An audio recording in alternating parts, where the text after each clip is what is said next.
Alright, we are recording for the epilogue. There's still the Mountains of Gaul, so there's one more thing left. But the epilogue of Star Trek V: The Final Frontier. We really only have two main things to talk about here. So this might be a short video. It also might not be. I'm just trying. There was something that entered my mind and then left it. Oh yeah, I guess just that. It's very short. It's like 3 pages long on the Kobo. You know what, screw it. I don't even feel like reading out that highlight. So they are camping again. And Spock asks McCoy about his grandfather. It's like, you know, your grandfather, the farmer. What are you talking about? My grandfather was a doctor. Okay, first off, you've got two, so yeah, it's like the one who farmed marshmallows. Oh, that one! Because McCoy had forgotten that about the joke. And so, you know, having to continue with that. Oh, yeah, that grandfather. Oh, yes, I remember, you know, when it was time to pick them, you know, harvest time, the swamp would be just covered in these things. It would look like snow. And Spock just goes, I hope your grandfather was a better farmer than you are a programmer. He knew the whole time.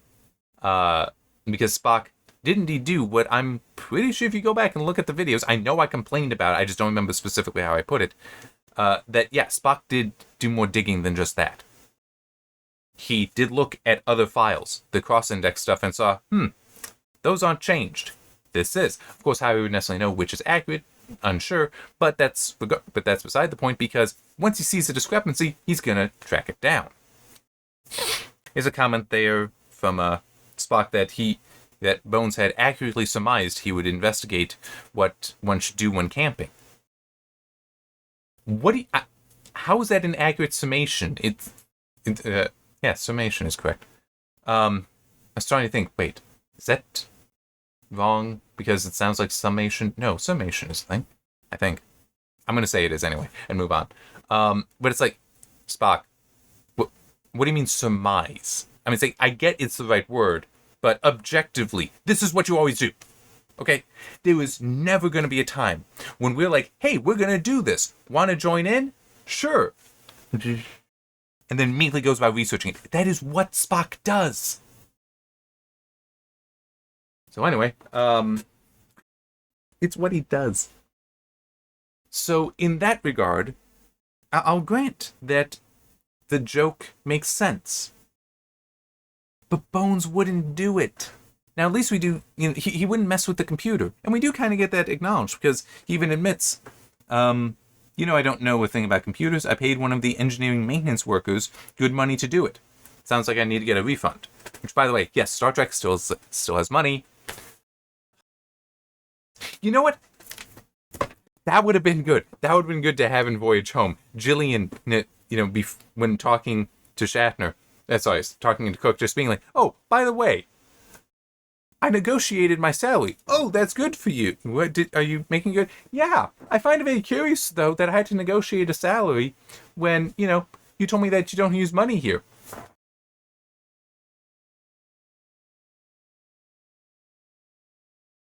It's... They do use money. They've always used money. It is always just the author deciding to be wishy-washy, I guess. Or just, well, now I want them to use money. Now I don't want to use money. Just going back and forth. It gets annoying. But it's just... Bones, even considering altering the computer, is not his style. Okay? It's not. As I said at the time, it being pamphlets, it being like a guide kind of pamphlet, it being a book that's false, that he would do. It might even work better. Because, especially if he gives Spock multiple things, Spock will read through them, but he won't necessarily, if they are within themselves correct, he won't necessarily go outside that. He's not going to start referencing the computer if he feels what he has in his hands is complete. One issue is he would not, you know, that's also true. He wouldn't necessarily go on to get marshmallows himself, well, he wouldn't be able to, because if he tried to request marshmallows, the computer would be like, there's no such thing. Do you mean a marshmallow? What's that? I mean, unless Spock just would program in the recipe. But then why would it necessarily have the recipe in the guide? So yeah, it just... If McCoy was the one who pulled out the marshmallows, then it'd be better. But I will grant that the image from the movie of Spock being the one to pull them out is better. That's the better one, because Spock's not the one you would ever expect to think about marshmallows. So that contrast there, that's good. That's good. I agree with that. But for this joke to work and have it make sense, you'd need Bones to be the one to actually pull it out. And like if Kirk went, what do you got there? Like if he's just far enough away, he doesn't connect that is a marshmallow right away. What have you got there? And Spock would go, I believe that's called a marshmallow. Then it would work. Because now it's, Bones has more control of the situation. He set this up. Got it all. He's in control. But it's also the fact that technically, I had the full 18 chapters to linger on. I wasn't lingering because I was focusing on other stuff, but still, it could linger. That Bones somehow pulled off a joke that is not the kind of joke he would pull off and would have had to have involved doing something that he is not capable of doing, and I don't think he'd have any interest. I legitimately do not believe that Bones would even want to hire somebody to mess with the computer like that. I think he'd be like, look, I don't trust computers, I'm not touching it, I don't want anyone else to touch it, it's not working. So, if we had earlier, like in chapter 102, Kirk asked him, how did you manage to trick Spock? And if the answer was, I paid a guy to alter the computer records, just something like that, that would work fine, because then it'd say, okay, he did have help, and maybe was even, like, the guy that had to work on the sickbay computer, I asked him to do this too. I was like, it could have been something like that, because at least then it'd say, why would he even think to mess around with the computer? Because he had somebody who was messing around with the computer there. So you could do things that would work, that would make sense there, so that then it's answered earlier why he'd even consider this, and how he, who doesn't have this skill, would have been able to pull it off. And then at the end, you just have Spock acknowledging that, yeah, I figured it out. I'm not that dumb, Bones. Come on. But, yeah. It just... But this last one, this one actually annoys me so much more. I'm annoyed by the other thing, but this annoys me so much more. It's funny, Jim said, mesmerized by the flames Everith make it dance. Cybok never mind-melded with me, and yet you'd have come to terms with loss too. Sympathetic vibrations, McCoy said, half-jokingly. Jim thought for a while, or maybe friends. That pisses me off. It really does. Because I think every single time that it was mentioned what the pain was that Cybok was helping somebody relieve, with the exception of Talbot, I'll come to that. With the exception of him, all of them, a friend would help you through this pain, family would help you through this pain, or should help you through this pain in case of Sulu. I mean, this is nonsense. This is just objective nonsense that you need Cybok to help you with this stuff. Friends and family would be there for you. Talbot is a little different because for him, he needed to... the way I put it is he should have been psychologically examined, and then the diplomat corps realized, yeah, you're not good. We can't put you on assignment yet until you talk to a therapist and get through this. Yeah, it's like that it would have been that's honestly a friend, but it's still, that should have happened. So it really annoys me that in the end here, we basically have Kirk saying, yeah, it was my friends that got me through this. I didn't need Cybok. It's like, yes! That was the whole damn thing! No one should have had these issues. Need some water because I'm hurting my throat now.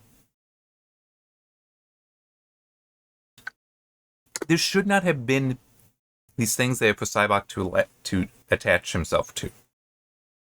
With the singular exception of John. John is the one exception for the very good reason of his wife had just died. I was like, it literally was not even 24 hours prior when Cybok came upon him and helped him. In theory, Cybok could have just come upon him and decided to be a friend and not do the whole mind meld, mind intrusion. Could have just decided to help him as a friend. Would have been fine. So that, okay, John, technically, yeah, but that's more just a time thing than a nobody helped him, since there wasn't time for somebody else to help him. So it just is, it pisses me off, because I was criticizing those weaknesses throughout the story, and then at the end, it's basically saying that, hey, you were right. I know I was right. That's why I was criticizing, because I knew what it was weak. Why didn't you make it stronger? Now there, I don't know. I do not know how you could make it stronger, what you could do differently. And one possibility would be if Cybok were instead attacking addictions, because that would give an avenue for him to attack your brain and travel down to a deep area where the source of the addiction is, snip that, nip it in the bud, but then also implant himself there so he is now the thing that people are addicted to. That would work. The problem is, Spock probably isn't subject to addiction. Bones, likely not very much. You end up with the issue of there aren't enough people that would have an addiction that he could do that with. So it falls apart. Yeah, it just... Although that's true, one thing, because I just remembered. Yeah, that could work. If he were instead implanting the thoughts in people's minds, giving them the event that has the pain, and then using that himself. It's like giving you the disease so I can cure you kind of thing. He could do that. But the problem is you can't really expose that without... You can't share the story then without exposing the fact that it's made up. But it's a thready story. It's an incredibly thready story because this doesn't make sense. It doesn't hold up. And it pisses me off. It pisses me off because these criticisms I had were valid. The story has now validated that has now confirmed they were valid the entire time. So it should have been done differently, and it's just, why would I spend my time continuing to read a story besides doing these videos? Why would I spend my time doing that when some of the base premises I know are wrong? It's just... And it's not even like the story does a clear job of just the power of friendship kind of thing, or rather the impact of loving friends. It doesn't really even achieve that very well, so... You don't have you don't have parallels here of Cybok being a false friend who is manipulating you versus other friends that, actually do love and care about you, and so they're not going to manipulate you. They will just be honest with you about things because they also do trust that you will still help them. I don't need to trick you to do what I want you to do. I can just ask you to do what I want you to do because you will do it. Just because we're friends. Cybok, I have to trick him because I can't trust that they would do what I want them to do. Could have had something like that, but that's not what was going on. So, yeah, it just... Very disappointing. Anyway, I got Mountains of Gaul next, and then I can be done with this and start writing the review. I'm not really looking forward to that, no, because... I don't care for the story, and I don't really want to be harsh on it, especially because in some ways it got better. But that's not enough. I mean, just, it's like, some of the stuff is like, okay, I'm not seeing the stupid stuff here, I'm seeing the other stuff that's just okay. But there's so much stupid shit. See you next time.